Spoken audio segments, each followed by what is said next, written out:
investor ketika dia akan menyimpan dananya di Indonesia pasti akan dia mempertimbangkan beberapa hal ya.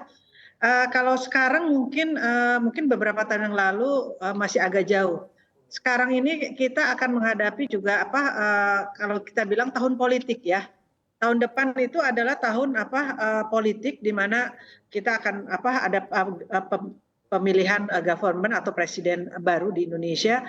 Itu juga membuat jadi mereka bertahan dulu untuk tidak langsung karena situasinya ini akan berubah gitu ya. Jadi kenapa? Karena nanti decision-nya nanti bagaimana? Apakah nanti jika ada pergantian daripada pemerintahannya ya, apakah investor ini akan bisa tetap gitu ya lang di situ atau akan ada perubahan-perubahan sehingga mereka menahan diri, istilahnya itu menahan diri dulu ya. Kemudian tentu saja bisa juga kalau mereka yakin bahwa oke, nggak masalah tidak dengan perubahan politik, mereka bisa langsung gitu ya untuk berinvestasi dari sejak sekarang ya. Itu mungkin salah satu ya. Itu kemudian yang perlu kita pertimbangkan lagi ini adalah yang di dunia ini sekarang orang membicarakan ESG issue ya, environment, social and government ya. Jadi yang pertama itu tentang environment. Jadi ketika ada investor mau istilahnya berinvest misalnya untuk yang di hulu ya di mining ya. Ini pertanyaannya cukup banyak gitu. Jadi kita ini menuju energi transisi net zero emission, tapi apakah dalam proses miningnya itu kita menggunakan energi yang clean energy, teknologi atau green energy. Ini menjadi isu yang penting untuk didiskusikan. Yang mungkin salah satu kenapa juga Elon Musk tidak jadi itu mungkin isu environment ya. Jadi jangan sampai nanti kita rencananya menghilirkannya dengan bersih, polusi tidak ada, dihilir karena EV, tapi pada saat pembuatan bahan baku baterainya ini terbentur dengan teknologi yang juga kurang bersih gitu. Nah ini memang dari sekarang government juga sudah harus mempersiapkan ya. Jadi penggunaan misalnya batu bara di hulu di mining itu harus mulai diganti dengan sumber energi terbarukan lainnya ya, bisa dengan hydro atau dengan geothermal atau dengan solar ya. Jadi ini arahnya ya. Jadi yang itu yang environment. Kemudian kita bicara juga tentang sosial ya. Jadi sosial ini kita berkaitan dengan apakah kita siap gitu ya penerimaan daripada publik ya. Itu juga untuk penambangan yang besar-besaran. Ini kita perlu bagaimana juga workernya ya yang ada di sekitar tambang ini. Kemudian skill. Ini kita bicara sosial ini cukup luas gitu ya, karena sekarang ini apa-apa juga kita kaitkan sangat ya terutama dengan sosial media yang cukup luar biasa. Mereka itu akan memantau gitu. Ketika ada suatu industri baru dibangun, mereka pertanyaan, oke lah, bagian lingkungan pasti akan mempertanyakan tailingnya bagaimana gitu ya, nanti ininya bagaimana ya energinya. Kemudian yang kedua mereka bertanya lagi, itu pasti membutuhkan sumber daya manusianya, workernya luar biasa. Berapa banyak dari Indonesia? Apakah Indonesia sudah disiapkan? Jadi ini mungkin yang perlu kita pikirkan ya.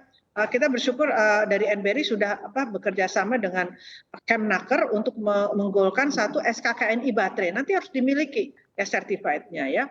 Kemudian isu yang lain itu government ya. Jadi good governance ya.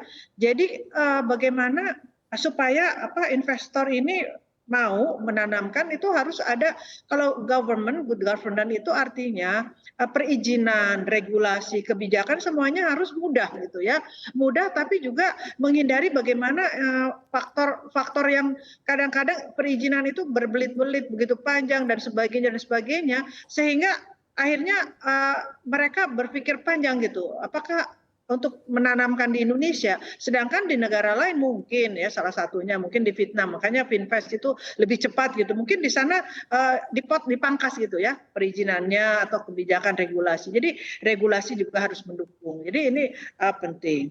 Dan ada mungkin mungkin sedikit yang kita perlu ini juga about ya sekarang ini ada korupsi ya, ini apa, kita nggak bisa menghindari hal-hal seperti ini ya dalam perizinan dan sebagainya ini.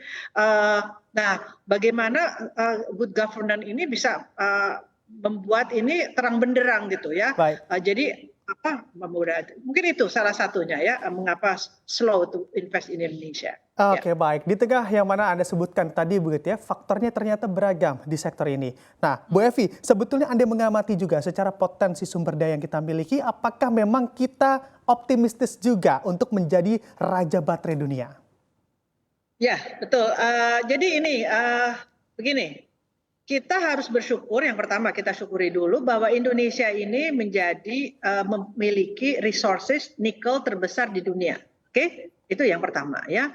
Tapi tidak cuma nikel, kita juga ada kobalt, ada mangan, ya, ada aluminium, ada sumber-sumber lainnya. Jadi kalau dibilang bahwa Indonesia siap, harusnya siap. Tapi kita tidak boleh hanya terpaku berbangga dengan sumber kekayaan alam, resources yang ada di Indonesia terbesar.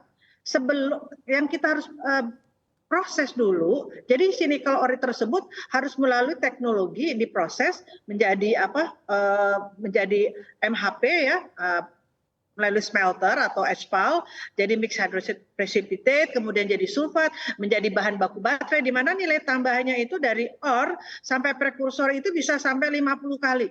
Ya, kemudian menjadi cathode, ya kita butuh litium. Nah, bagaimana kita litium nanti harus bekerja sama dengan negara penghasil litium seperti Australia, China, Argentina. Kemudian kita menjadi penghasil cathode. Jadi yang perlu kita lihat itu adalah bukan kita bangga dengan nikel terbesar di dunia, kita langsung siap jadi raja baterai, tidak.